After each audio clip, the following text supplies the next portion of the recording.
Well, hello, Angela's Chorale patrons and friends and family. Whether you're a singer or you're a patron, you're a supporter, or you're just a concert attender, we're just grateful that you are here thinking about the Angela's Chorale tonight. This would be our Mozart concert. So I'm always dressed sort of casually for our dress rehearsals. As you can see, I've got my Tennessee t-shirt on. That's where my parents were from, both from East Tennessee. They were farmers. So it's mind blowing for me to think that I live in Los Angeles and I conduct choirs and orchestras and love classical music. It certainly wasn't in my apparent DNA, but it was in there someplace. So I'm thankful that I found it. So I just picked up my tuxedo from the cleaners just today, actually, because I would always get everything dry cleaned right before the concert. Here's my tuxedo back here, and my shirt and my bow ties. I'm a little superstitious about bow ties because my very first big concert, I think I was 24, orchestra, choir, holiday Christmas concert, I forgot my tie. And so the concert was delayed by about 10 minutes because I had to go up and get my tie. And so I lived like, 5 minutes away or so. Anyway, that was sort of embarrassing. But here we are today. And I wanted to just say hello. Thank you for your continued support.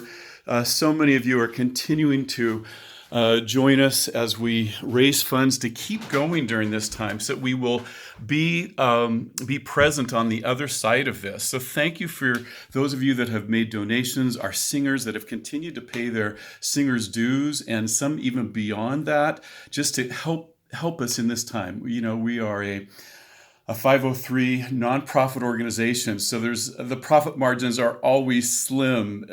See how much that much. And so thanks for everyone that's helping. So as I mentioned, today would be our Mozart concert. And I've been thinking a lot about Mozart and reading a lot about him since the first part of April and getting ready for what would have been this concert. So I wanted to share a few things with you in case you didn't know about maybe the 8 things that maybe were unique about Mozart or little known facts. Mozart loved billiards. Yeah, he loved to play billiards and would challenge people. And when no one was around to play, he would just play a game with himself. And when he passed away, in his estate was a billiard table and cue sticks and oddly enough, 5 balls. Not sure how you play a great billiards game with 5 balls, but that was what was in his estate. Also, he loved the composer J.S. Bach. And for those of you who know his Mass in C minor, the great Mass, towards the end of his life, there's a lot of things that are modeled on Bach. So he studied Bach a lot because he had such an affinity for Bach and his music making. Mozart loved his pets. He had a dog named Pimperl, and actually would talk about him in his letters to his sister and see how he was doing, but he really did love his sisters. His dog, Pimperl, he was a fox terrier, by the way. He loved food. And I doubt there will be many of us that would enjoy his favorite dish. His favorite dish was liver dumplings and sauerkraut. Boy, both those could be problematic for a lot of us, probably. Mozart was a good Austrian son because he loved his mom. And so he wrote about her. He said he would kiss her hand 100,000 times. And he said, it would be more, but I'm out of room on the page. I can't write any more zeros. He actually wrote that. Mozart loved wordplay and riddles. If you've read anything about Mozart, you know how he sometimes wrote in code, made up languages. He loved wordplay and riddles. He also loved the clarinets. And he discovered that on a trip, and he wrote back to his father. And after that, then he wrote his great clarinet concerto and started including clarinets in his compositions. He also loved jokes. And his jokes were rather coarse and on the body side. And so I'm gonna tell you one bad joke, and then we'll say goodnight and think about Mozart and the pieces that we would have done. So here's the joke. Why did Mozart get rid of all of his chickens? Why did Mozart get rid of all of his chickens?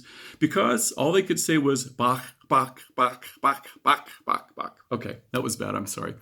Tonight we would have been performing the Mozart Sparrow Mass, and in conjunction with that, the Mozart Piano Concerto number 21 in C major, And finally, the great Mozart Requiem. Man, a Mozart feast. So stay in touch, stay in tune, and we'll be in touch with you, letting you know what's coming our way and what will be coming your way in the coming months and this coming year with the Angelus Chorale. Thank you so much. I miss the chorale singing for you, lifting their incredible voices, and I miss being there with you, our incredible audience members that support us and love us and appreciate the choral art that we bring to Los Angeles. So wishing you all well.